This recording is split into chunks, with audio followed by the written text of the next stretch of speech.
Hi, Rodney. How you doing? Oh, I'm hang on. I'm doing good, Ken. How about you? Oh, getting by. I've switched over to teaching full time at the college, and my time's a little strange. It's like in this case, I just got home. Yeah, it's what, 7 year time? Yeah. Which college are you teaching at? It's at community college, but I'm teaching, let's see, two things in computer science, one thing in mechanical technology, another three things in electric technology, and another two different sections in electromechanical. So Sounds I'm like a like full hopping load. around. Yeah, yeah, it sounds like a full load. Yeah, some of those are just lab sections, but still, I think it loaded out to like 18.8 or 19.2 and contracts 15. So, Hi, Dave. Hi, Rodney. How you doing? Good. How about you? Yeah, pretty good. I just thought I'd drop in and see if anything was happening. It looks pretty quiet. Yeah, it's early. Hi, Ken. yeah, it hasn't lined up on me to get in very recently, so I have no idea what's normal. Yeah, these sessions used to be on second Saturday, which was when we had our op session, so I never had a chance to get in. Yeah, same here. They tend to be on John Parker's sessions. Yeah, Yep. you don't want to miss those. No. He's a great layout to go to. Yeah, it's fun.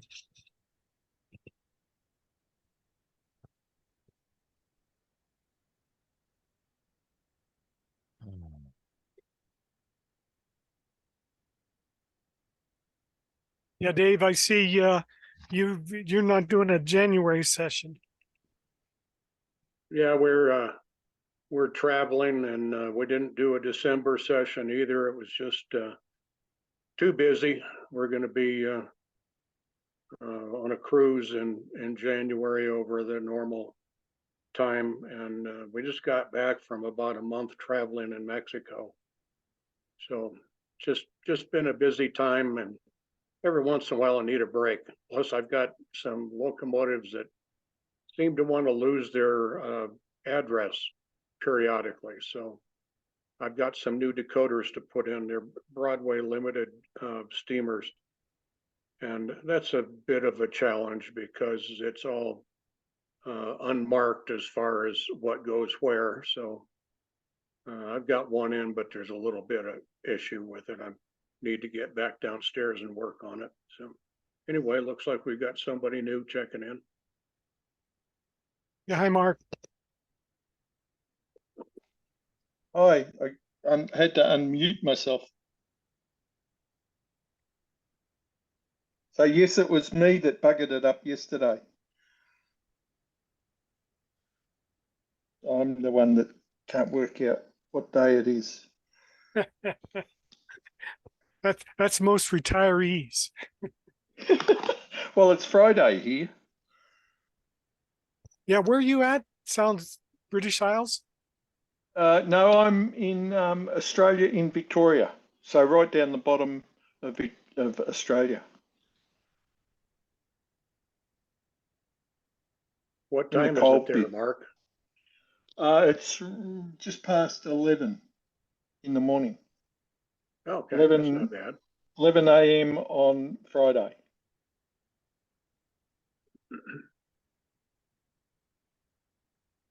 I've been interested in coming to these meetings for ages, but I keep getting it wrong. I keep coming in at the wrong time. Yeah, there's a few time zone differences. Yeah, we're exactly opposite on the planet, really, I suppose. But I've got a question for Rodney, and it's a dumb one. You ready for a really dumb question? There are no dumb questions. There definitely is. I'm sure this is a dumb question. It would appear that every piece of software I've seen does not allow a block to be created over a turnout. So when you're following your train, the train can disappear if it's going through a series of turnouts, one after the other, after the other, after the other, if it's short enough to fit in that area. Is that correct? Or is there a way I can get a block for each turnout to actually track, like visually, that it's there? I don't necessarily want it to do anything, or maybe interlocking to prevent the turnout being moved while there's a train sitting on it. But even that's not important. All I want to see is the train. Where is it? Yeah, okay. You said software. Because what you're saying is not true with cats. I believe it might be with JMRI. You have to do certain things to get turnouts and blocks. And I'm sure Ken could answer better to that than I can. But in cats, no, you define a block and you can put as many turnouts in it as you want, and the trains track through the blocks. I particularly wanted to be able to use what are they? BXP88 from Digitrax to be able to do current detection on a turnout. But what I really wanted to do was have the feature that prevented a short circuit occurring in that block from being transmitted around the layout. Like so, the the the current protection. You know, if you run into a set of points and they're against you, that you don't stop the whole layout. That you stop your train for sure, but you don't stop the whole layout. So Right. you're saying you can do that in cats? Yes. Because I haven't even played with cats yet. Okay. Well, okay. A couple things going on here. One is how you wire the thing. And I think the BXP88 does have a circuit breaker in it, but I'm not sure. I've never really played with it. And Yeah, if they that's, do. yeah, if that's the case, then the short, if you run through a turnout the wrong way, the short should be confined just to all tracks that are coming off of that BXP88 and should not propagate throughout the rest of the system. Yeah, Which I is, was thinking of allocating one block because the BXP88s have 8 block sections on them. And if I put in 8 turnouts, I can allocate 8 of those blocks to one turnout each and protect everything else because I've got the current protection on each of those. But I want to have the detection that the loco is there as well, so you can see it. right. Because I think some of the software you could work it out that if the engine is going the wrong way against a point, you could automatically turn the point to go in the correct direction so it wouldn't happen in the first place. I believe there is software that can do that, or hardware, because I mean, that's basically an auto reverser. That if you have, for example, balloon, you know, where the track goes out and comes back on itself. Yep. That can happen. I got to think, no, wait a minute, let's see, that just flips the polarity. That doesn't flip the turnout. Yeah, it's when you do a section of track that comes back on itself. So you've got the A and the B sides get crossed. Then you use a BXP A1, Right. and that's a single detector like a BXP 88, but it's got just a single track detection thing, and it's got the power protection but it's also got an auto reverser. The BXB88s don't have the auto reverser, so you Right. can't use one of the elements of a BXB88 to do auto reversing. I'm sort of thinking more of a thing where you use the contacts in the turnout to actually know that it's the wrong way around, and then flip it if you've got a train that's going to run over it. Yeah, I think you could do that. I think you might have to go to something like Logix or something.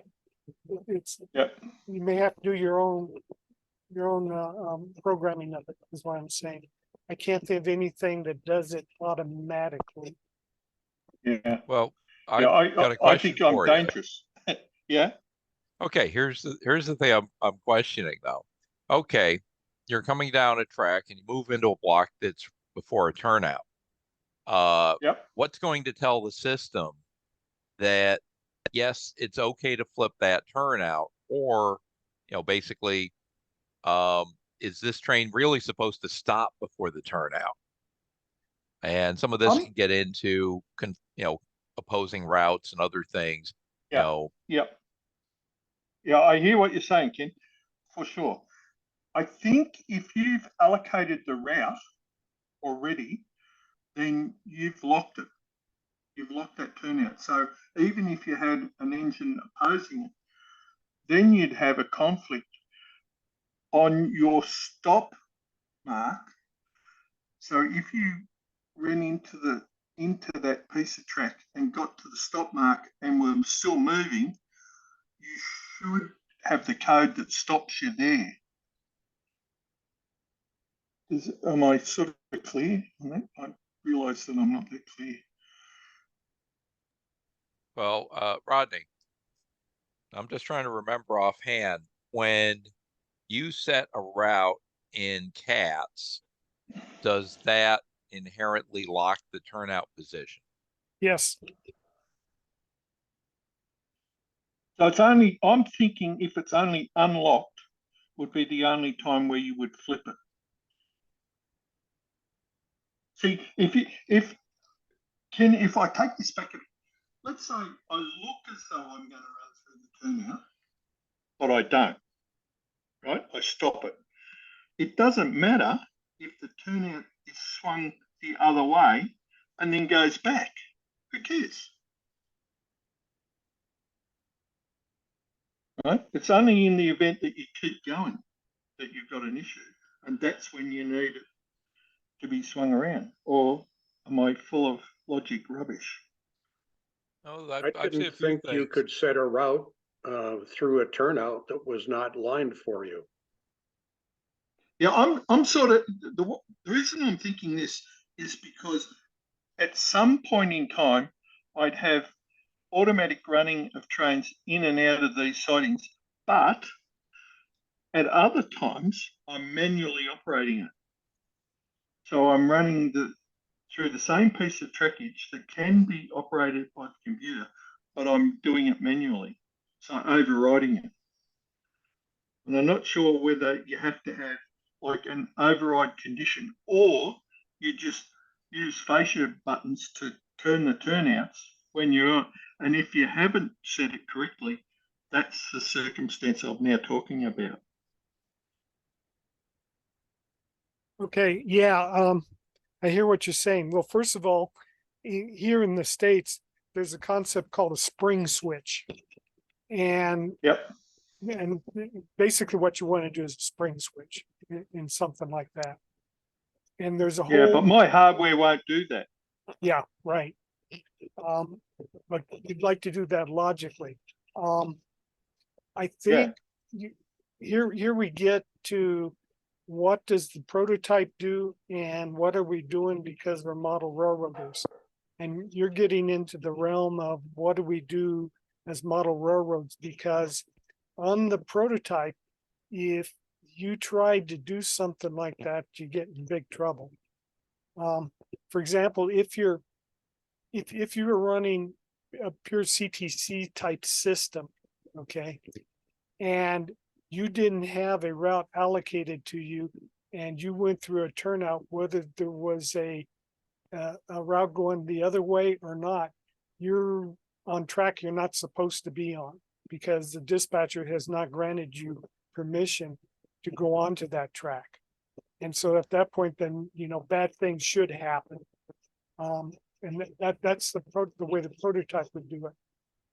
If you're doing something, a model railroading type thing where, like you say, you've got trains running automatically and stuff like that, then yeah, you could do something like that. But I think you would have to do programming on your own, detection, and then say, I'm going to throw this, the turnout and things like that.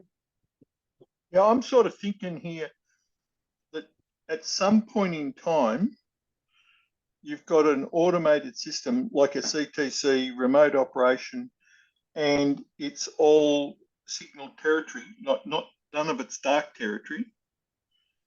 But what I'm suggesting is that at some point in time, in a model railway sense, I want to turn this into dark territory because I want to switch the cars. But before I do that, like I have a train arrive automatically. Let's say I have one arrive from one direction on track number 1 and another arrive on track number 2. And then they go off and get their loco serviced. And then I use a switcher to put some cars from track 1 to track 2 and like reorganize their trains for their departure after the engines are serviced. So one of them, or the first set of circumstances, under control of the remote computer, and the second set of circumstances are being done locally by a model railroader, i.e. me, driving a switcher in and out of various turnouts with local control.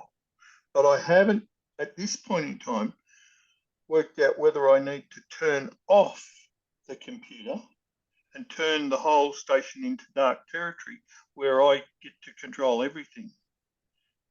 But I'm not sure how I should or should not do that. Okay, I don't know enough about it, in other words. Yeah, again, to sort of say definitively one way or the other. It's kind of like, how prototypical do you want to be? Because the way, for example, JMRI does automatic running is that the locomotives follow the signals. And if the computer sees that a signal is red, it will then tell the locomotive to stop and not go past the red signal. So it all depends, on how you do your signals. So in a CTC world, all the signals would be red except for the ones in which the dispatcher or the computer has generated routes for. So the automatic running would follow that. Then when you get to the situation that you described, you've got cars on 2 tracks and you want to interchange them. For that, then you'd have to grant something like, you have to override the CTC system. You'd probably do it by granting track and time or warrants or something like that. Basically, the dispatcher turns control of those turnouts over to the local crew, and then the crew has permission to throw the turnouts in, and the signals would be showing a red or a flashing red, restricting or something like that. Yeah. Hey, I can throw another curly one in here. The model railway that I'm representing is 1925 with no dispatcher and no computer control.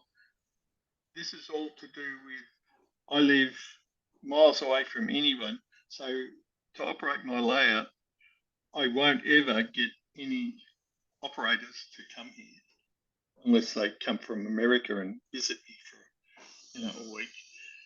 But otherwise, the only person who's going to operate this layout is me. Right. And I'm looking at having the cats in the background for my purposes, but it's certainly not prototypical of, because the only signals on this whole railway are 2 home signals to allow trains from either end to come into the station, and that's controlled by a local switch stand on the platform of the station. So when the station master says that the tracks are clear, he opens up the home signal and allows the train to come in. One goes to platform 1 and one goes to platform 2. And then they switch it from there. Yeah, okay, I see what you're doing. It's there's still okay, since the day, I'm speaking from this country, since the days in which somebody decided to run 2 locomotives on a track, there's still a way. They have to have a way of saying you've got permission or you don't. And typically, back in those types of days, they did things like they passed the baton back and forth over single track, or they did timetable train orders. You're allowed to be on this track between these hours, or something like that. Mine was staff and ticket. So you got allowed to be given the token, which was actually the key to all the locks on the points. So at the moment you got given that staff, that key allowed you to unlock the switches, and then you could do the switching on the section of track that you're on, and you had to hand that in once you actually arrived. But like from a modelling point of view, that's difficult to arrange, given that I've only got one end of the thing and staging at the other. So all the staffs are going to go into staging. So how do I get them back? And, how do I work it? And how do I make the keys operate the turnouts? So that's where I'm trying to use your solution to overcome lack of modelling prowess in a bygone era. Yeah. I hear what you want to do. I don't know of any software that does that. Yeah, I'm pretty sure that doesn't, because I looked at getting it written for myself, staff and ticket, and use a mobile phone. So when you brought the 2 phones together, you could transfer the staff. Mm-hmm.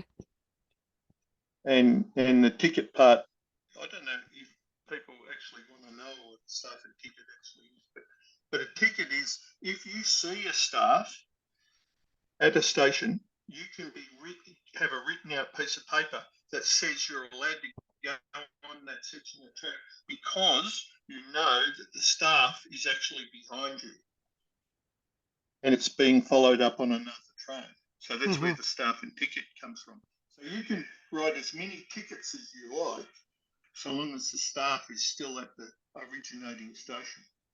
And then at the last train where that staff is going to go in that direction, they give that train the staff, and then it goes up to the other end and then comes back on the next train coming in the reverse direction. Right. So that's how that works. And it's fairly simple, but nobody's ever written the software to do it. Might be fun, but I'm not going to write it because I'm a blind old bastard. I'm useless. Yeah, I don't know. Like I say, I don't know of any software that does that. I don't think JMRI does it, because and Railroad and Company and a lot of these they're all signal based, and in a sense, the staff and ticket are kind of like signals. They provide the same functionality purpose. That's why I sort of like the idea of using your software to do a similar sort of function without the hassle. And I like the idea of being able to see where trains are supposedly at based on block occupancy, etc. So I like the tech stuff. Yeah, you're dropping out a little bit, Mark. Could you keep the microphone close to you? Because you're coming in and out. Oh, sorry about that. I don't know how else I can make it. I'm on Starlink, so I've got a usually pretty good internet connectivity. It's daylight here, as you can see. Yeah, it may be the world is round. it may be the connectivity. Yeah. So, to your knowledge, Panel Pro doesn't allow for me to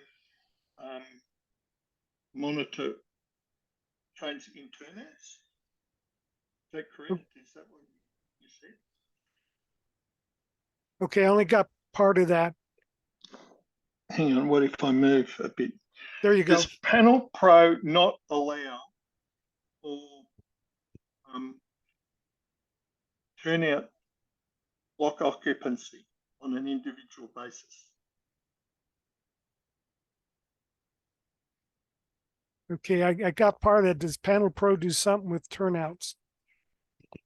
Block occupancy. Yeah. Again, I have to defer to Ken. I've never really developed a layout with Panel Pro, but I know I from what I have seen on the discussions, yeah, you can put a turnout in a detection block. Now, I don't want to add a turnout to a block. I want the block to be the turnout. I think the way you would do it would be to make the end. Okay, you make the connectors very short. That's what I mean by you would put the turnout in a block and you would make the connectors on the turnout very short so that when you put them on the panel. Okay. All right. Well, that's Yeah, got to I be mean, worth some research.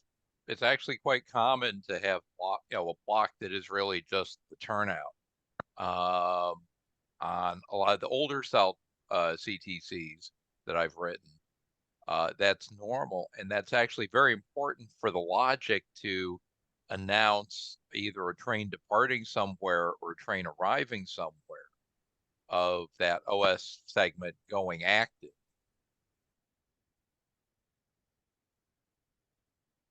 Cool. Yeah, the other thing, Mark, is I'm watching it as you're fading in and out. I've got the feeling that your microphone must be a pretty directional microphone because there's no background noise, but it seems that your head just moves, a couple inches one way or another, and it goes from being perfectly clear to being almost hearing nothing. Oh, okay. I'm actually on an iPad, so that could be what the problem is. I've got the iPad up in my face, so I can move it around like this. But I could easily go upstairs and get on my computer and come back into the call, but I've got a separate mic on that. It's just up to you guys. I've sort of probably done as much as I can do right at the moment with my question. You probably should give it across to somebody else to have a go. Picking the brains of the gurus of the world.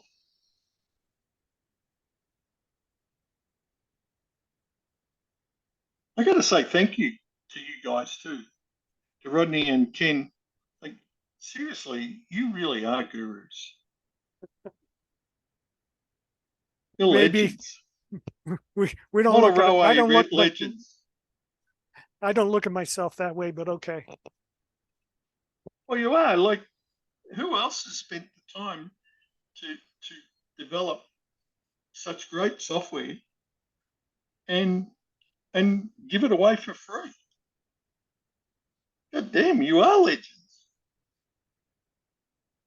Well, yeah. Well, my feeling is this is probably the only way I can give back to the hobby. So. Yeah, I hear. Yeah, I must admit, I'm trying to do the same thing. I'm sort of 3/4 of the way through my proto steam throttle, so the software is pretty much finished for that. The hardware is getting really close, but I won't make Springfield. Sorry.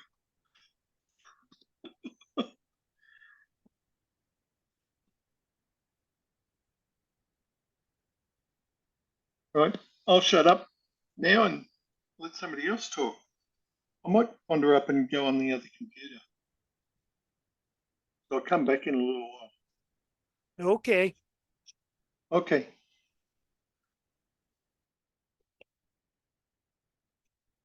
How you doing, Bruce?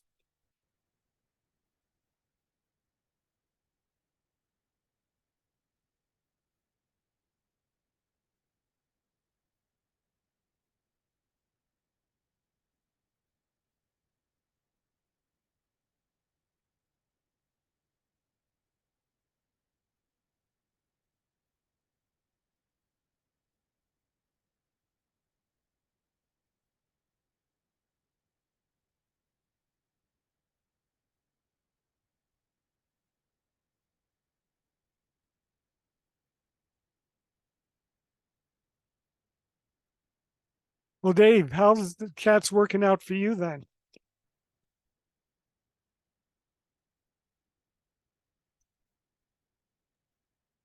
Yeah, CATS is working great for us, Rodney. We are several versions behind, uh, running operating sessions. I guess at least I tend not to jump into the next version of anything as long as what I have is working. I know that you know Detlef Kerpanik, and Detlef frequently dispatches for us. And he has hinted around that he would really like to have that new transit function available on our system. Um, and so I've bugged Kathy. I do the JMRI traffic management, and Kathy did the CATS installation.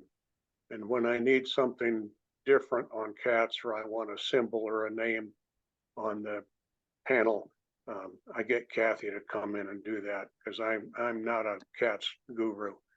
JMRI I'm pretty familiar with, but yeah, CATS is working great. And we were using Railroad Company, I think it's called, when we were with Digitrax train control, and we had so much problem with the new Digitrax when they changed frequencies. It was just not working, and we also moved and built a new railroad. I think you probably know that, and we're about a half a mile from a couple of towers with a whole bunch of microwave stuff on it. I don't know if that was the problem or not, but we struggled with Digitrax for about a year and finally shifted our train control to NCE. I still have Digitrax doing the detection and the signals, and that's all JMRI, through JMRI. But CATS does a great job of controlling all that and setting the routes. Sometimes we do workarounds. I don't know what's in CATS for a double slip switch. I just replaced it with two turnouts, kind of back to back on the CATS display, and set the routes accordingly. And that seems to work fine. It sets the double slip the way I want it. And the crew, they always get confused on double slips. I've got another one that's manual behind the station. You can't even see it. And I have a chart on the front of the fascia for how to push and pull some controllers for the points on that. And that seems to keep them from being confused. I've drawn pictures in there too. So yeah, sometimes the guys need pictures, need to take their shoes off to count higher than 5. But it's a good time. We're just kind of taking a long break, and our next session, I think, is going to be in February if we're ready. We get back from our cruise about 2 weeks prior, and sometimes when we come back from traveling, we bring COVID with us, and we don't want to share that with our operators. So February may or may not happen. But anyway, CATS is working great. I thank you very much for your software. and for your patience with us, because we had some initial times where we just didn't want to use cats, but it has turned out to be our salvation for operations. Thank you. Yep, you're welcome. Um, you mentioned the change in frequencies by Digitrax. You mean when they went from simplex to duplex radios? Yes, and they also changed frequency. They went to a higher frequency. I'm a double E. I had a ham license when I was 9 years old. Also did a lot of flying in the Navy. And why on earth you would go to a higher frequency baffles me, because it's likely to not penetrate things as well, be shorter range. I think it was a huge mistake on their part. And the biggest reason I went to NCE is because they were still in the 900 megahertz range, and it's much more reliable for the kind of control that we're using. Yeah, you're not alone. I know John Parker tried to go with both simplex and duplex, and he eventually just sold off all the duplex equipment and stayed with the simplex. And there are several other layouts in the area that are doing the same thing. They don't like the duplex because they say it doesn't work as well. Yeah, I've been to John's a few times, and Doug Geiger's and some others, and yeah, it doesn't work. I didn't want to try to go back to Digitrax simplex, because you had to then go on eBay and start searching for stuff. And I dumped all of my duplex, and I still had some simplex, and got rid of that also.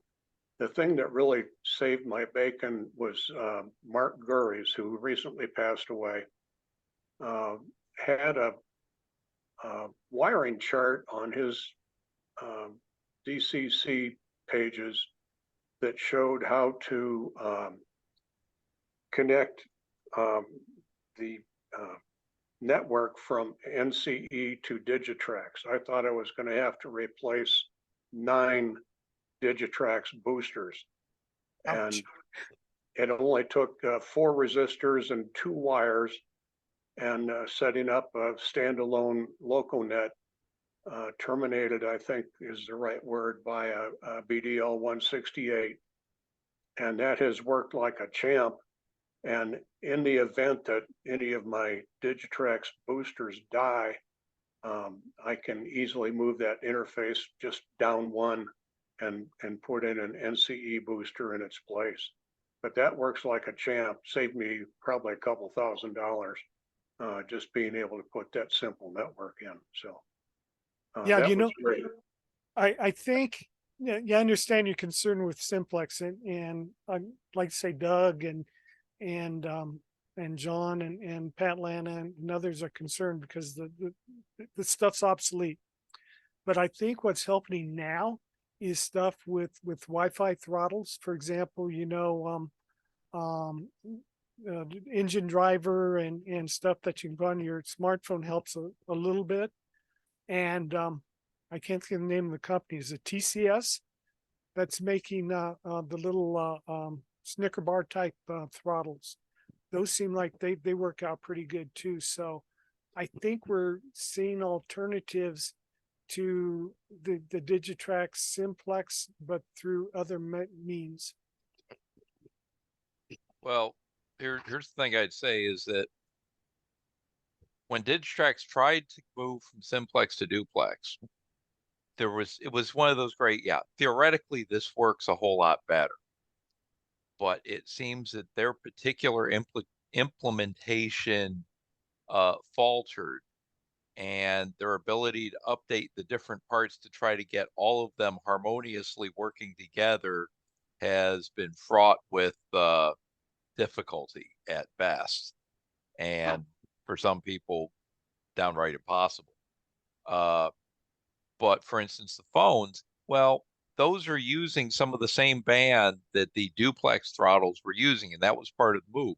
The theory is the rules for the 2.4 gig established said, oh yeah, you don't monopolize the channel. You have to play nicely with others, stuff like that. And that wasn't true in the simplex frequency down at 915 meg. And people would see things like, well, yeah, the NCE system, it didn't, if you had two in the same venue, one swamped out the other on the simplex. But in the duplex, they try to play together. But if the hardware and software isn't really up on par, it doesn't work so well.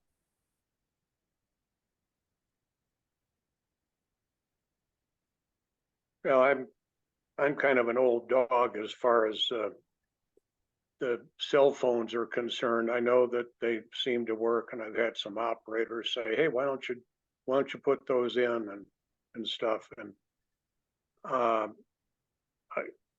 I had issues when I first started operations at the old house.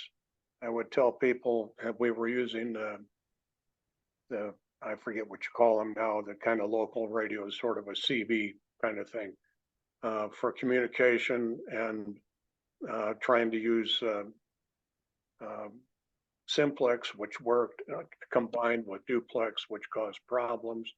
And I tell people, when you come in, have a fresh battery in your radio, and 9 times out of 10, half of the crew would come in and say, "Oh, I forgot to put a battery in my radio. And so can I borrow one?" Which of course meant, can I have one? Because they never came back. And I don't know how to tune my radio. What channel are we supposed to be on? And here, can you fix this for me? And that kind of stuff. So I have defaulted to where I have complete control of the situation. I provide the throttles. I put the batteries in. I know the batteries are good. I know the throttles are set right. And I don't allow for telephone use, because I don't want the questions of, well, my telephone's not communicating with it, and what do I do now? I just want to avoid that. So I've just taken complete control.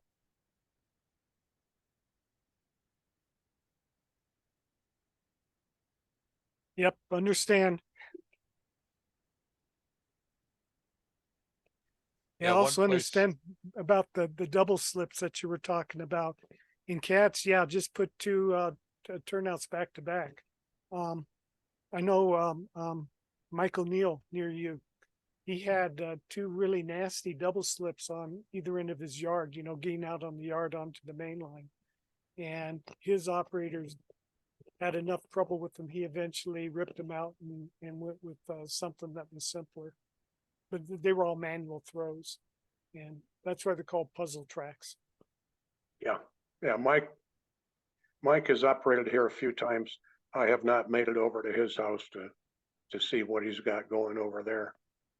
But yeah, like puzzle switches, yes.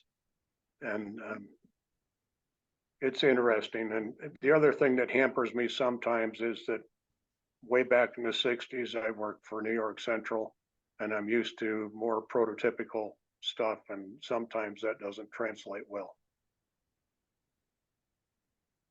Yeah, double slips are nice in the sense that they save a lot of space, but the trade-off for that is trying to figure out how to set them. Now, I don't remember the last time you were over at Pat Lana's, but he has two double slips going from his passenger terminal out to the main line. And one of them is under dispatcher control. And so, that kind of works okay. The other one is a manual. The one that's under dispatcher control, also one of the Pat's crew came up with a little electrical circuit, and he's got a twist knob with 4 positions on it. So it'd be like, main to main, yard to main, and stuff like that. And what's nice then is you just twist the knob to the right place, and it throws the tortoises appropriately. It's not manual, but that works out pretty good. Yeah. The chart that we have on the fascia has 4 lines on it. And essentially it actually lists the industries on one side and the turnout on the other side. And I'm using what's the people that make all the turnouts that everyone's building themselves? I can't think, Fast Tracks or something like that. Yeah. They also make a little laser cut wooden turnout controller, manual controller. And so I put two of those together and put them in, and they're quite clever. And I use push rods to operate them. And on the chart that I put in, I just on each push rod, it either says in or out. So you pull it out to a detent or you push it in to a detent, and you look to see whether you're going from one track into, say, the leather tanning company, or Camp Snyder Feeds is down there. On the other end is Grisham Mills. It's a quilting friend of Kathy's named Linda Grisham. And all you have to do is know what end of the track you're on and what industry you want to go to, and you either push or pull, or push both in or pull them out, or some combination of the two. It works fine. Neat. My layout has a double crossover, which is essentially a double slip. And on that, what I've done is I've made the tracks either go like an straight on, which is sort of, how to describe it, like that, or straight across like that. And that takes 4 switches, but only 2 at a time, which makes it really simple. So you're either crossing over or you're going straight. That might be another way to do it, to make it easy on a manual operation, because I've got to do manual on this, because that particular switch is a signature switch in my layout, and everything goes through it. Everything. That's really important. One Sorry, thing I've Ken. seen for some of those controls is what they call the entry exit or NX type switching. And I saw a really wonderful example. I visited Bruce Chubb this summer while I was passing through town. And he's got like 2 panels that are doing that. And there might be about 20 turnouts for multiple tracks, but it's just, for the operator, it's pretty easy. You pick the first side, we're coming in here, we're going out there, and it takes care of the which way has to throw which one which way. And I found that type of logic is really good for both the double slips and the 3-way turnouts, because sometimes some of those have invalid combinations. I've seen a number of 3-ways that there's, okay, 2 different turnout motors, but one of the positions you don't want to throw because it basically is kind of trying to break the switch. And logic very nicely can prevent those from happening. You leave things like that in manual mode, it can go poorly. Yeah, my one only does a double slip or a double crossover. It doesn't do a 3-way. 3-way is different. So I don't know I haven't got a 3-way in my layout, so I didn't have to grapple with that particular problem. Yeah, that's one solution. Back many years ago, when I was before I was even driving, I had a railroad in the basement, and I used a soft piece of redwood and drew my track plan on that. I had 2 4x8 sheets of plywood in an L shape, and I drew my track plan on that. And where I had turnouts, I was using the Atlas solenoid switches. I put a screw in with a slotted head, and I aligned the slot to the track turnout and made the track diagram a groove in the soft wood. And then I took extra test lead from a piece of test equipment and used that connected to the hot side of the supply for the Atlas snap switches. And you could just drag that around in the groove on the panel. And when it went through one of those screw slots, it made the connection and lined the switch or just buzzed if it was already lined. So you could just drag it for whatever route you wanted and it automatically lined up that way. Yeah, it's pretty clever.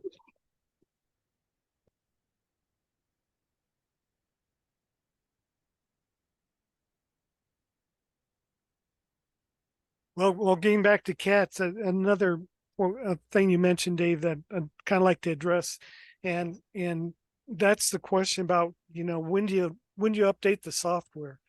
And I'm sensitive to that because I know you're several versions back for that reason. If it ain't broken, don't fix it.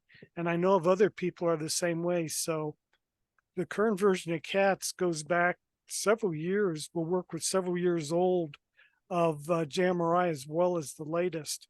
And I think I'm running out of the lifetime on this one because of things that have been happening to JMRI. Specifically, I'm looking at the a couple of releases ago, test releases ago, they did change the logging files. They went to a different library. And I think I've figured out a way around that. That there's seems like somewhere there's a library that will work with the old interface, but yet does what needs to be done for the new logging library. But I'm concerned about, and again, Ken may know more about this. I'm watching what's going on with plugin APIs and stuff like that. And I don't understand what's going to, if that's going to affect cats or not. I hope not, so that we can continue with being able to support still the Java 8 type systems, as well as the Java 11s. So we'll see what happens when this all irons out with what's happening with JMRI. Rodney, historically, I've always kept my computers really up to date with software, principally because I'm worried about security issues with, you know, hackers like getting into boxes and things. So are you recommending that I don't do that? Is that what you're saying? Because I personally, I'd rather be on the latest and greatest and put up with the bugs. No, I'm not saying that. What I'm saying is that we have both camps in the model railroading world. We've got the people who try to stay on the latest and greatest simply because of the you know, the threat of hacking and all that kind of stuff. And we got other people like Dave who say if it isn't broken, you know, don't fix it. And so they'll only go to the latest when they absolutely have to.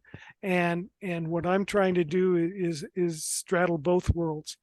I think my view is that a lot of model railroads are using older computers that aren't on the network, and you know, they're not on the internet, so hackers can't get in.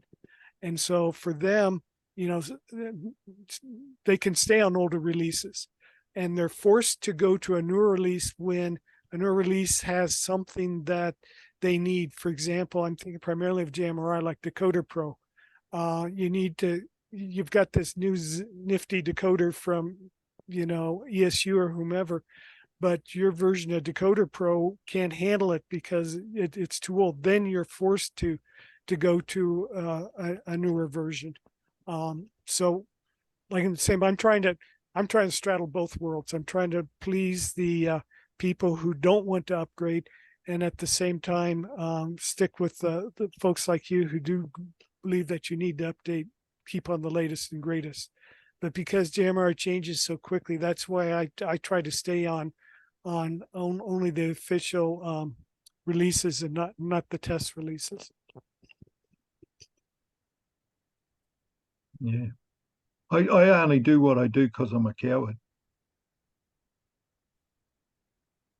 We all have our reasons, but you know, it's the net effect of what you do that I'm concerned about. Yeah, sure. Now I have another driver, Rodney, that I'm concerned about in the future. My railroad computer is on the network, and I haven't had any real issues with hacking or anything, so I'm not too worried about that. But I'm worried about the hardware failing. One of these days, I'm going to have to get a new computer for the railroad. And if I am not up to date with the software, I won't be able to run the old stuff on something that I can upgrade into new hardware. So that's kind of hanging in the back of my mind as something that may really derail me if I'm not careful. Yeah, I no, figure getting a copy of Windows 7, for example, might prove to be troublesome. That's for sure.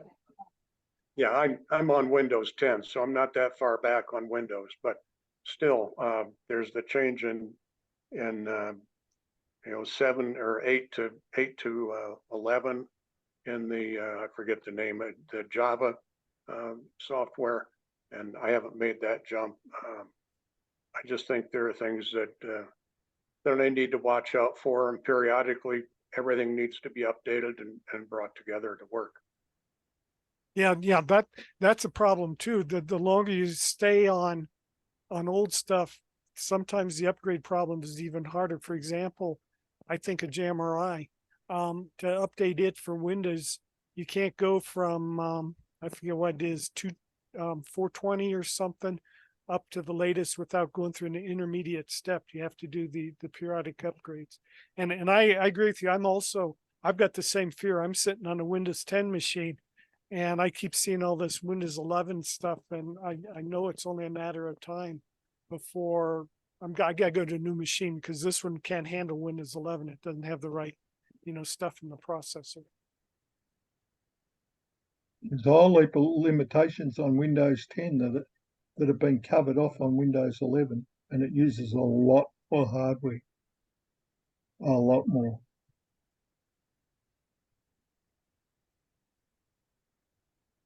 But I'm sitting on a Windows 11 box and I try to keep everything up to date, like I said. And I don't know whether that's a really good rule of thumb, but I do that with my iPad too. Like as soon as a release comes, I go for it. And most of it I disagree with. Like they're getting, the suppliers are getting more invasive and more invasive and more invasive, and I don't like that. But I still think that from a security point of view, you're just going to run out of support. Like any Windows 7 box now, it's out of support. So if you stick that on the web, it's open. They can come in and snoop your whole network from there. Get passwords to your bank accounts and everything. Yep. Another way, I've also got a Raspberry Pi, and there's something about Linux. It seems like the transitions in general tend to be a lot easier, but that brings in a whole other set of world like trying to get software that runs on Windows that you like to run it under a Linux system. Yeah, I've done the same. I've got a Pi here as a server for the model railway. Well, as the little Linux box that the Raspberry Pi is, the nice thing there is, well, if you're just using it for the layout and so it's running Linux, realistically, it's set so it knows to boot up, start JamRI, get everything up and running, and then effectively you have a button or a click on the screen and it says, okay, now I'm going to go and shut down. That works pretty good. One of the things I've run into is a few users that, oh yeah, well, yeah, we'll upgrade to a new computer, but oh, can you install this copy of WordPerfect? Because he still has lots of files that document the layout that were written in that. And that's where things like a Linux solution obviously is right out the window. And even in some cases, like a Windows 10 box was not real happy getting that old copy of his WordPerfect to run. Yeah, I'm guilty of it. So is our government. If the old systems are still running on COBOL and stuff like that, I mean, yeah. Well, every bank known to mankind still runs on it throughout the world.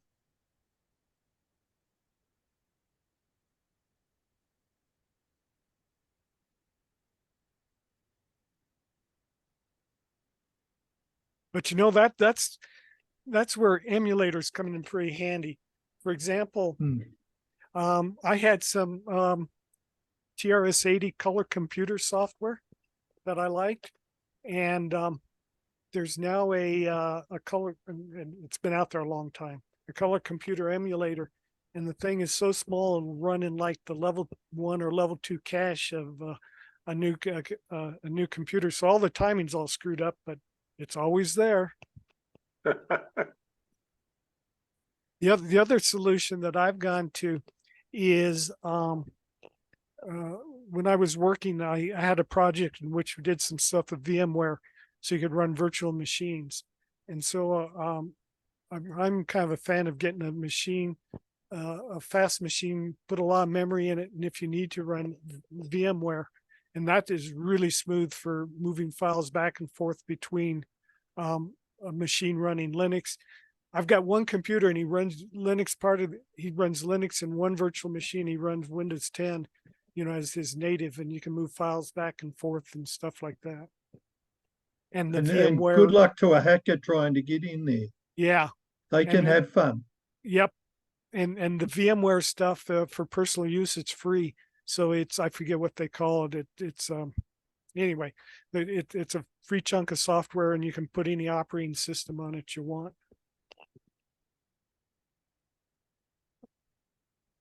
That was just coming out when I left work. So I missed out on doing that on IBM's dollar.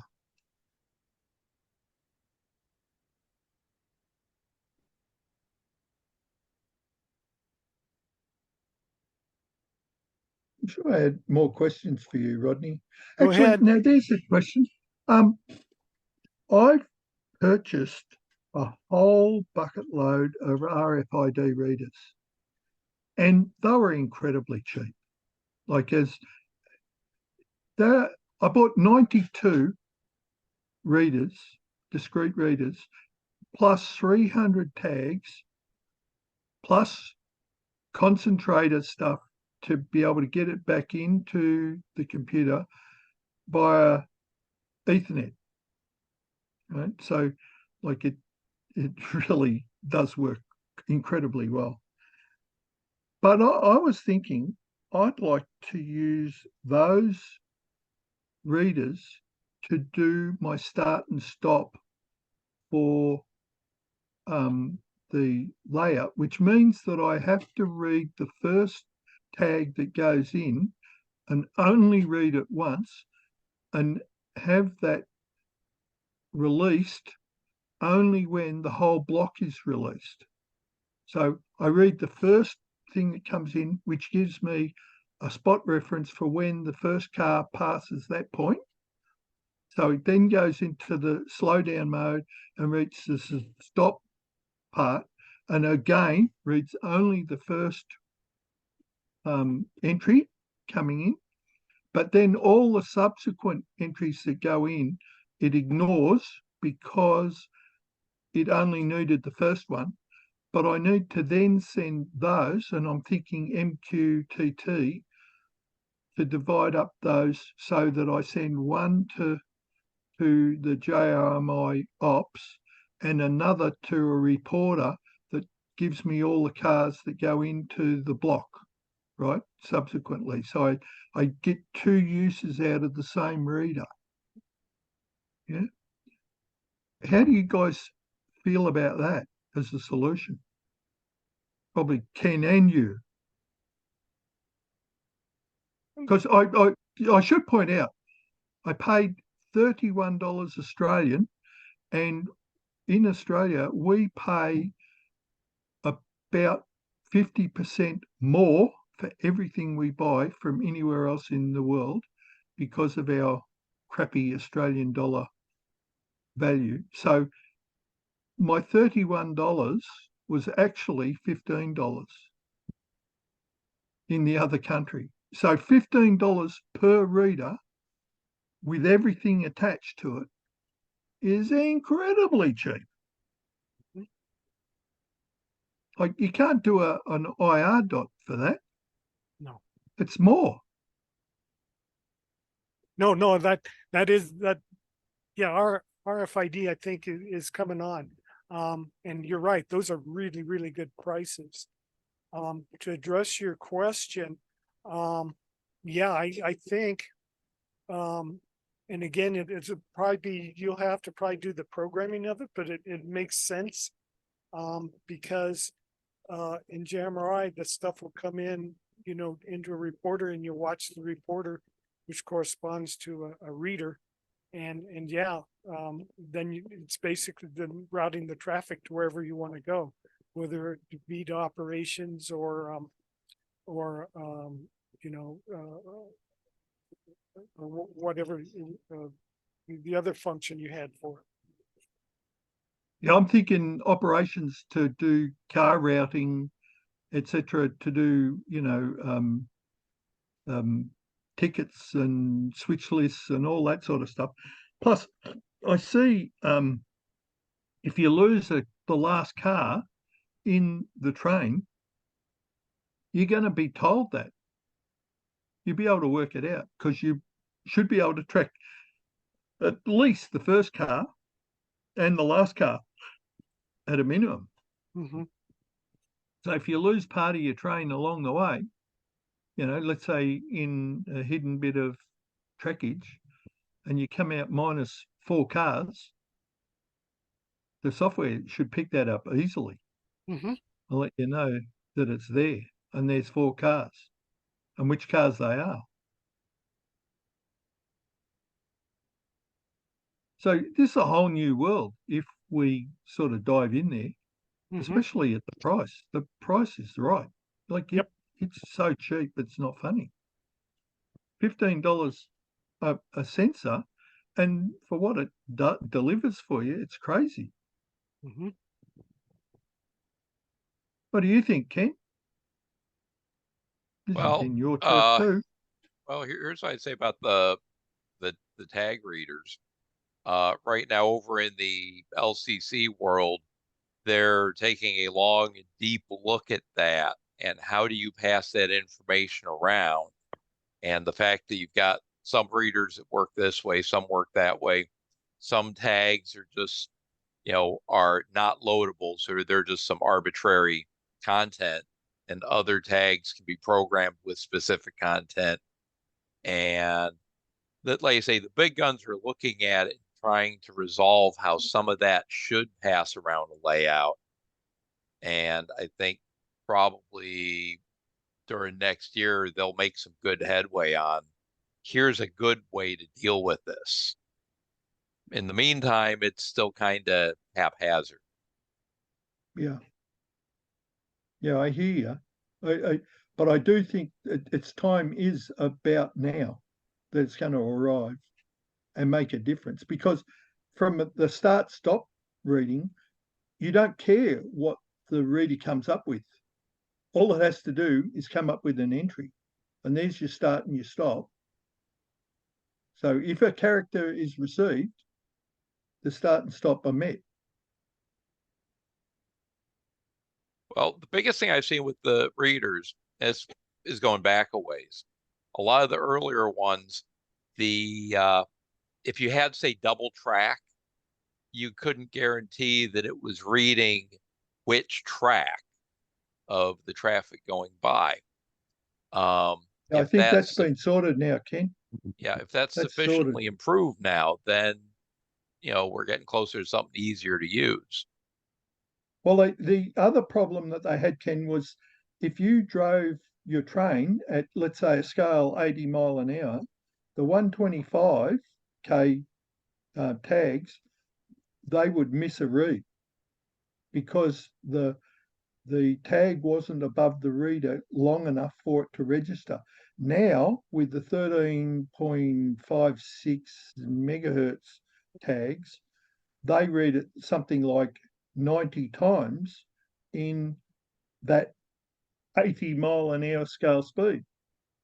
So the read capability is like greatly improved, and the veracity or the accuracy of the tags is vastly improved.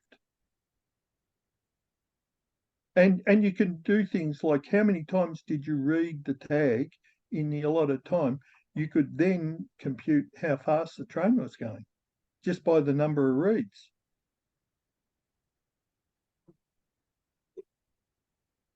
Not that I'm saying I'd do it. I wouldn't. I'm lazy. But you could.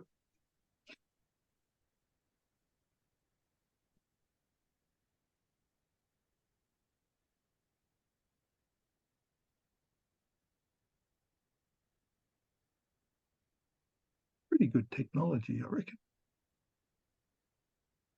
I'm a fan. But you'd never work that out.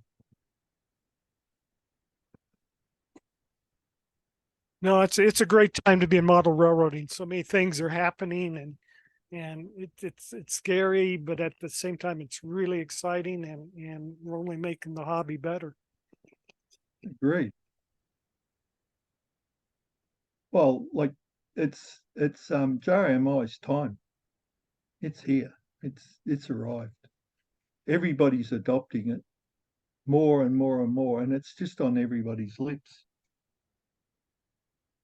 So the more that adopt it, the more it'll adopt cats, I'm sure.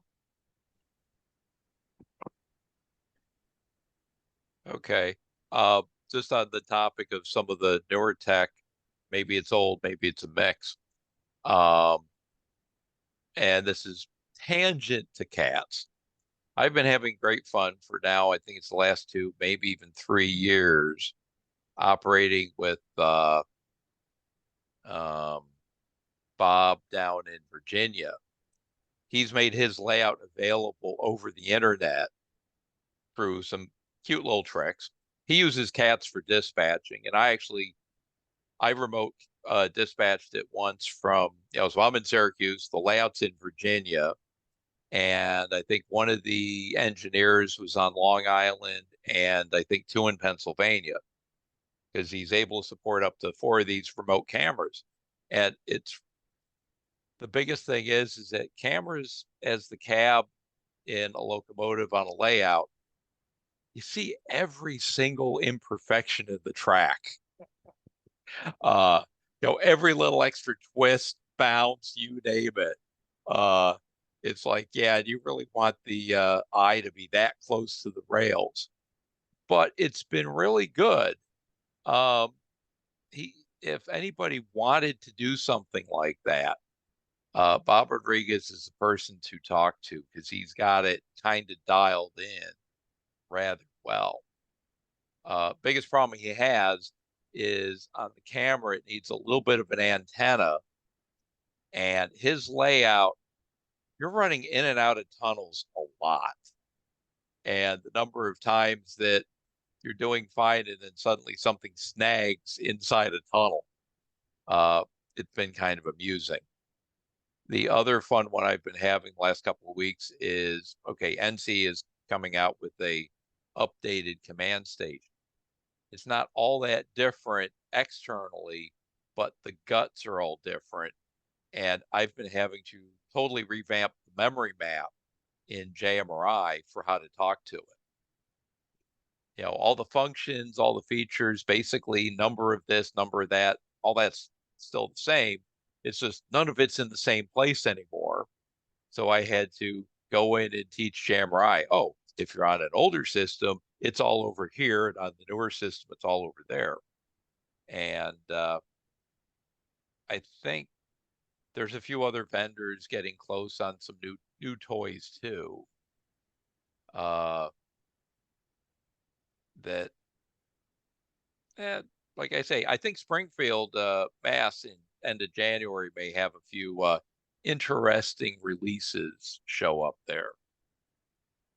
Ken, is that because of parts unavailability now because of the circuit designs are getting really, really old and you can't get the parts to do it as it was done?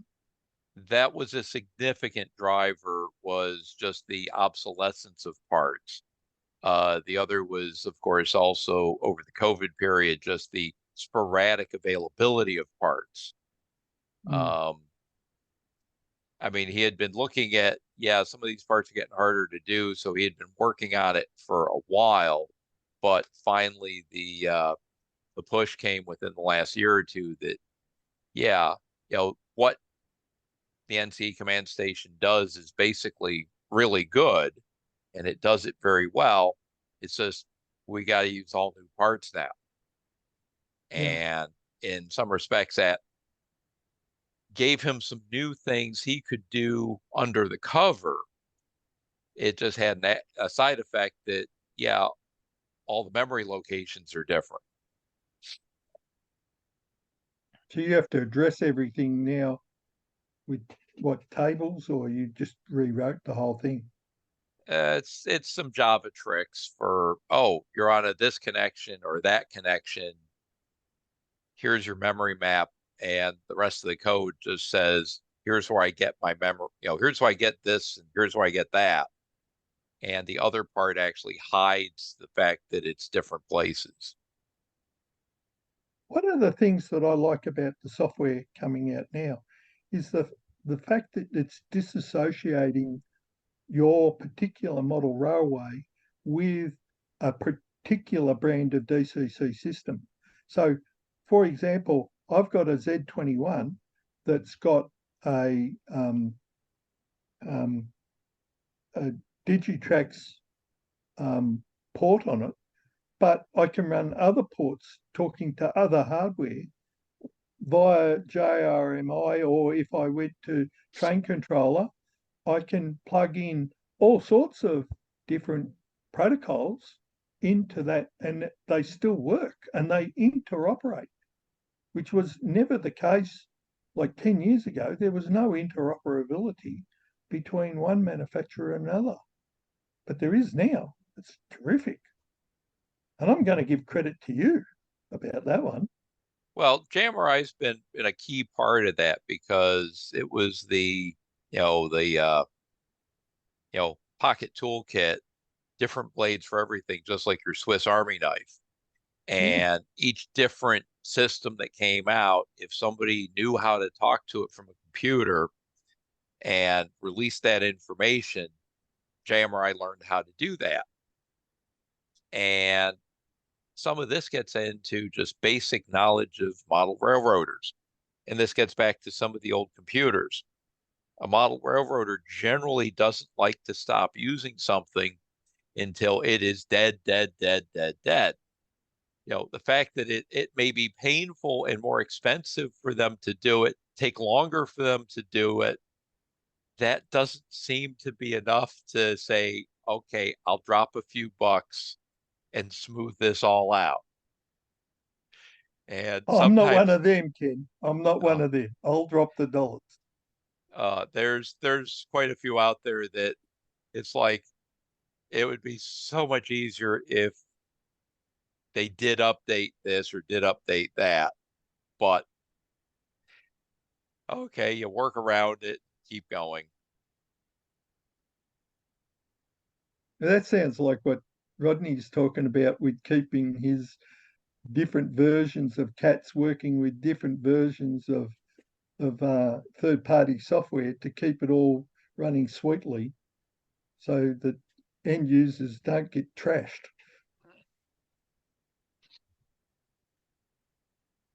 Yeah, I depend on JMRI a whole lot for that Yeah. because they got a lot more people doing development than I've got me. Seems like Yep. every update comes with an unexpected bag of worms that you have to work through. I don't mind spending the money on new stuff, but I really dislike the downtime associated with trying to get the wrinkles out of it. David, I think that that's a part and parcel of a thing called software. You have software, you have that problem. There's no getting around it. I'm You just married got to to a work through it. software engineer, so you're speaking to the choir. Well, I'm an ex-IBM system designer, so yeah, I can bugger up stuff pretty good.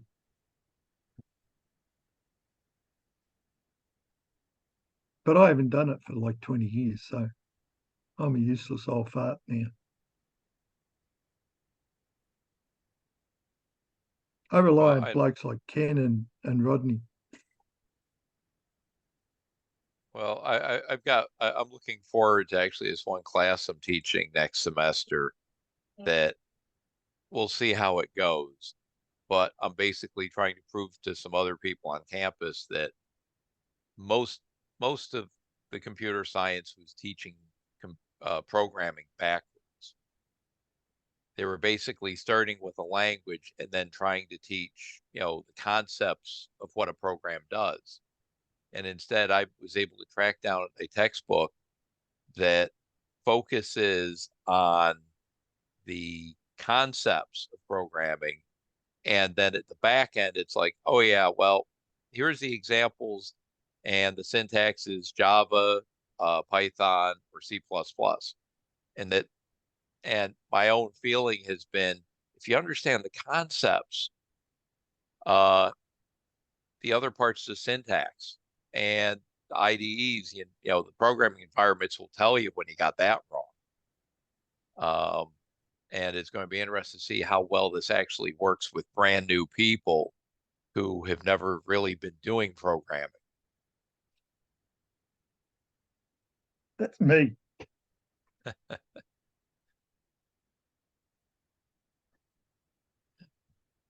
That's an interesting concept. Like I said, Kathy is a software engineer. I'm a systems engineer. I wrote a lot of code when I was with Lockheed, and together we started writing code for traffic management on our software. And we got about 10,000 lines of code written when I discovered JMRI and the operations aspect of it. I talked with Dan Boudreau, who I think is the major author of that. And we modified and talked about some algorithms for certain respects and how it would work. And I just abandoned the code we were working on because I had other things to do. And JMRI has been super. But I agree with you, Ken. It's the concepts. If you don't have the concepts, the syntax won't really help you very much. You've got to be able to take a problem and separate it into little logical steps and modules to get where you want to go. And some people just can't think that way. Yeah, like I said, that's why it's going to be interesting to see what happens at the end of January when I start teaching that course. And I've got, let's see, I think 18 and 18 in the two classes to deal with.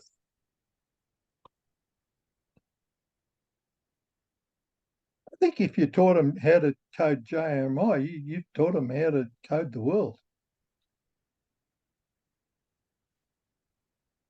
Like I say, then again, the class I was just doing a lab practical this afternoon for the entry level electronics class.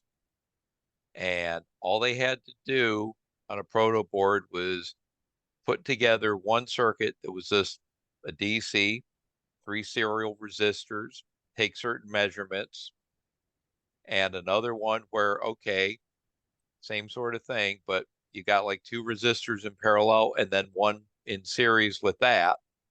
And the amount of effort and angst that was happening in that room just for those two little examples.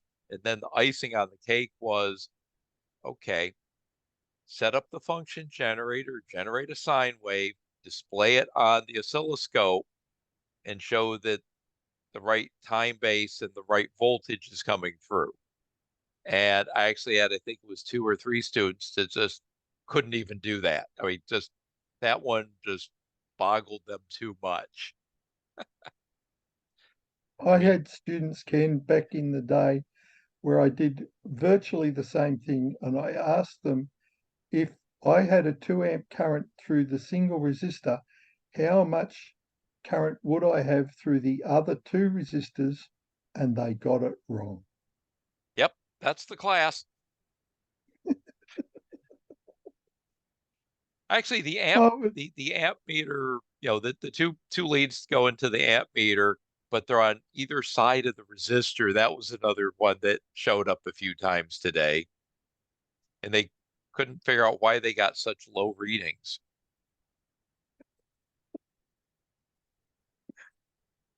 like it's enough to pull your hair out. Look, Well, that's why I wear hats. yeah, well, see, I sort of think that that's where model railways is a boon to practicality of people just getting on in the world, because the concepts that you learn in model railways is like so much depth, it's just unbelievable. It's like seriously cool. Well, I mean, the best part is it's like, okay, you want to deal with electronics, you want to deal with mechanics, you want to deal with basically the equivalent of civil engineering, you've got so many different possible areas to go after. Yep. And on the one hand, I still try to use it as a point of why joining a club is better than trying to do it all yourself. It's like you're not going to be expert enough in all of this to be happy with the result. In a club, you figure, okay, I can do this, I can do that, let somebody else that likes the other stuff. But the reality of most society, it seems that just the way time management goes, clubs don't work that well anymore for a lot of people because nobody has a consistent schedule. Yeah, but we've got JRMI and like cats. Why am I going to even consider coding any of that crap when those two programs exist? And you know what my big concern is? It's a thing like I had a look at what's his name, Jim Moy, his software. What was that called? Protrack. Operation Protrack. That's right. So, so the rotten bastard went up and died. Now, what inconsiderate thing to do? Like, really, I might have said he he was died? sorry, but But the Yeah. problem that his wife has now determined is that she hasn't released that code back into the community. And I think that's almost criminal. Like all that effort that he put into that, and I was really impressed with what he'd done. It's just gone now. It's effectively gone because nobody's going to maintain it. And they're talking about closing it down now. So not allowing the software to go out into the public. It's so sad that amount of effort is just lost to the hobby. And that's where I'm going to look at you now, Rodney. Have you got a succession plan for your software, buddy? Have you got one? I hope Ken has, but have you got one? I've given some thought on that the last couple of weeks. As a first line of defense, I guess you could call it. It's open source. It's in Git on a public domain site. Anybody can go up and get it and revise it. I've thought about putting it back into JMRI.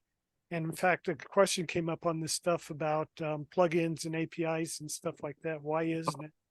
And I reflect back, and one of my personal things is that I don't like bloatware. And at the time, this is 20 years ago, believe it or not. At the time I was doing this, I looked at JMRI, and JMRI was 95% of the use was Decoder Pro. That's what people wanted. And a few people were starting to think about layout control. And cats would be, a very niche product and a niche product. And I was thinking, if all I want was Decoder Pro, I don't want all the layout control, and I don't want all this cat stuff and the stuff that I download. Anyway, that's kind of an aside, but that's why I didn't put it back into Jamrai. And now I don't know if it's, it could be done if you put enough effort into it, but I don't know how well it would fit. And I suppose that's something I have to investigate someday.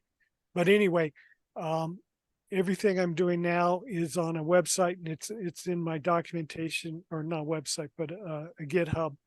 It's actually on Bitbucket because somebody set it up for me rather than on GitHub. But anyway, it's there. Anybody can get it. So that's kind of where my succession is. And I put up my design documents and what my thoughts are. Yeah, I wish that Jim had done the same. I think it's a real pity that he didn't, because even if you didn't want to go with his implementation, we could use his examples to rewrite the whole thing from scratch if required. And that could be an Operations Pro like example of how to maybe do it.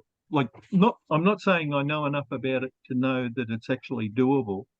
I'm just suggesting that one man's effort for his whole lifetime has now effectively been lost, because he had it pretty sweet.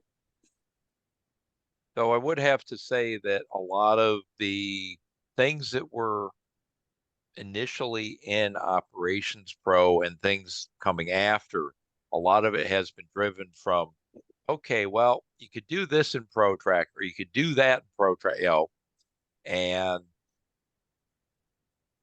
not trying to like emulate it, but cover the same, issues. Hmm. Yeah, I hear you, Ken. I did, and look, I'm at a quandary. I actually paid for ProTrack. I've got a official license, but you know what? I think I'm going to go with Operations Pro for the very reason that it has got a set of eyes on it. So if it gets broken, it's not broken forever. It's broken for 2 weeks, and that's not the case with Jim's code now, because that it's not even agreed which version is the version to use. I think it's on 368, and there's another 4 or 5 versions after that have got various degrees of unworkability. So it's which group of unworkability do you want?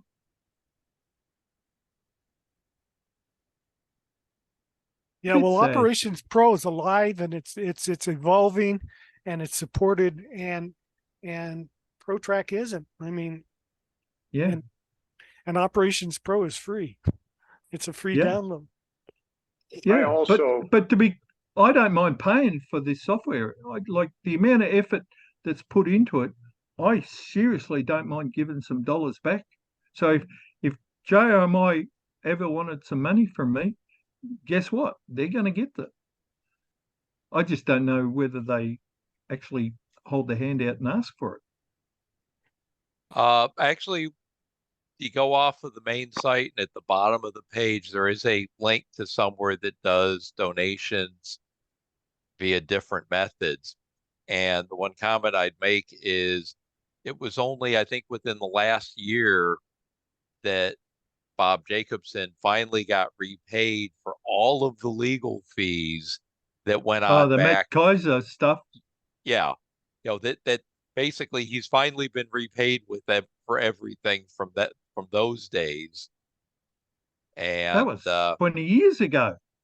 yeah, well, I don't know about it was between 20 and 15 years ago. Yeah. So Yeah, I'm getting it old here.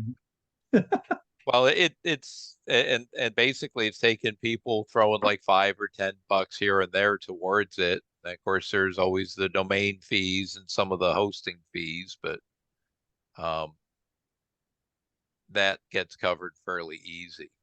But yeah, there's an easy way for people to do that. And I always throw that as like one of the last slides of my deck when I'm doing a clinic. And I've been told that it seems that certain dates there's like a sudden flurry of activity on that, and it usually traces back to either one of my clinics or a couple of other people who do the same thing. I think the work you guys do is incredibly valuable to the hobby, like worldwide. I'm sitting here in Australia in the middle of nowhere, and I love your stuff. I Well, the think one it's thing that gets me absolutely is wonderful. the one thing I find amusing is that some users are having a problem, and the number of times that we tag team a problem between, okay, when I'm heading off to bed, certain people over in Australia, okay, they pick up the thread and keep helping somebody as long as, well, they're responding. And or same thing where sometimes I'll come back from work and I'll pick up and I'll see that, okay, yeah, they're about to shut down, and okay, yeah, now I can pick up and carry the ball for a while. Yeah, it's pretty terrific though, isn't it? And the fact that the pool of people doing these sorts of efforts is like a reasonably deep and meaningful one by people who are just dedicated to what they do.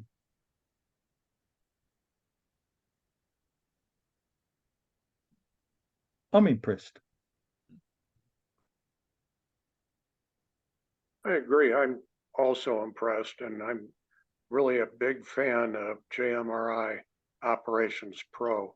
I do not use Decoder Pro. I'm one of the oddballs. I like to program my locomotives one CV at a time, and I keep it recorded in a notebook. So I'm kind of old fashioned there, but I am amazed and at the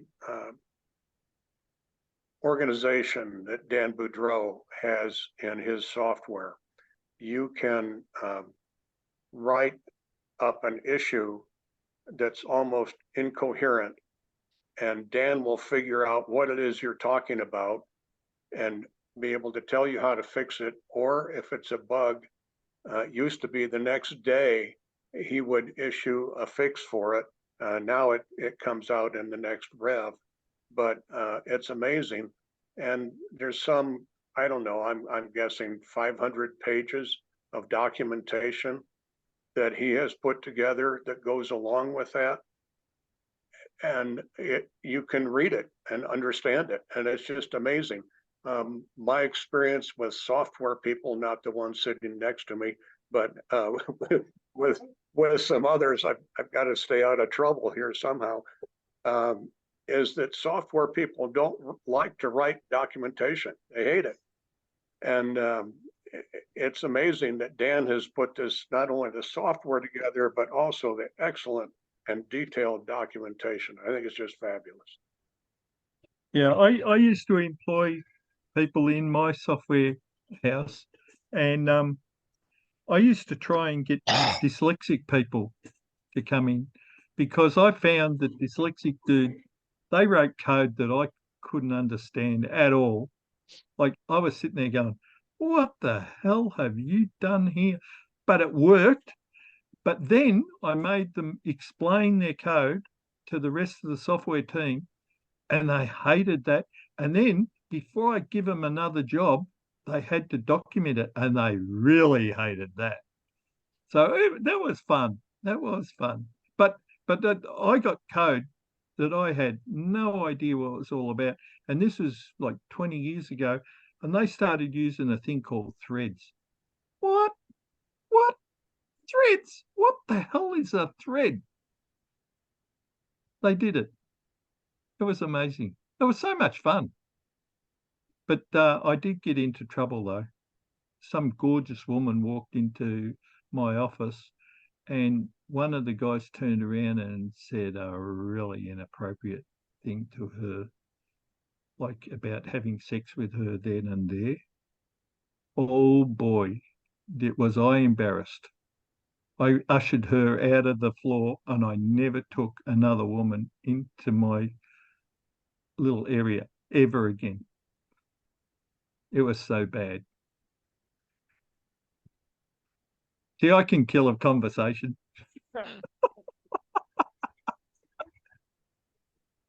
I did have fun though.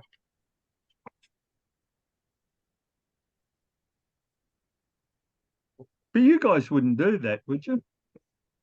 No. Well, it looks to me like I'm about ready to get something to eat, so I am going to sign off of here.